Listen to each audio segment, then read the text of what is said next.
What are you about to do? What's happening with the group?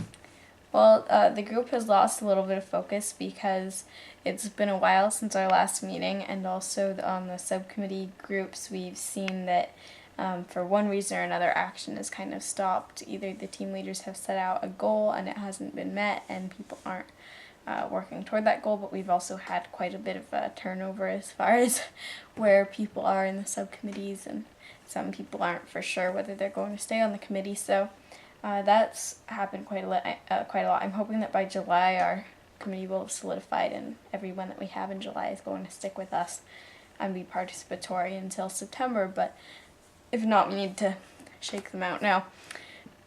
But what I'm doing right now is scheduling a big, one of our big monthly all-committee meetings, which will probably take place in my house for lack of a better venue, especially in this weather, and those will get together hopefully all 14. But the fact that I'm going to be traveling for quite a bit complicates things as far as when the meeting will be. So it remains to be seen whether anybody will be able to make it to the meeting, and we need at least, I would say, 80% participation for it to work. What's your travel schedule? Where are you going? That's not relevant to TEDxRedmond. So what is the funding coming up? I mean, a situation is happening.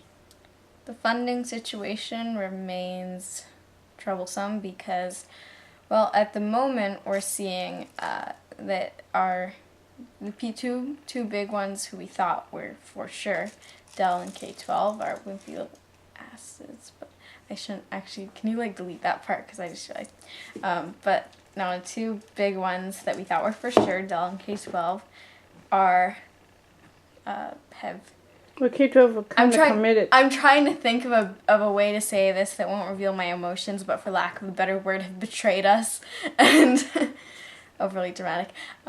This isn't like a Greek battle scene, but anyway, they made a commitment, and they're now not carrying out on that. They're going to give us a paltry $1,500, which might cover our hotel rooms if we're lucky. Actually, I mean, really any amount of money over 100 is useful for something, whether that's a flight or a couple hotel rooms. But it's still, where last year we spent $10,000 some on speaker flights alone, not counting hotel, not counting ground transport. So if we can put them in a hotel, get a really good deal on the hotel, maybe the hotel has a free shuttle, I think Redmond Inn might, then that would be useful. And if it has complimentary breakfast, we don't have to reimburse people for How's the students write in? They have to write to why they want to come back. Well, that's the really inspirational part, is that we've seen people writing some amazing things, like last year TEDxRedmond.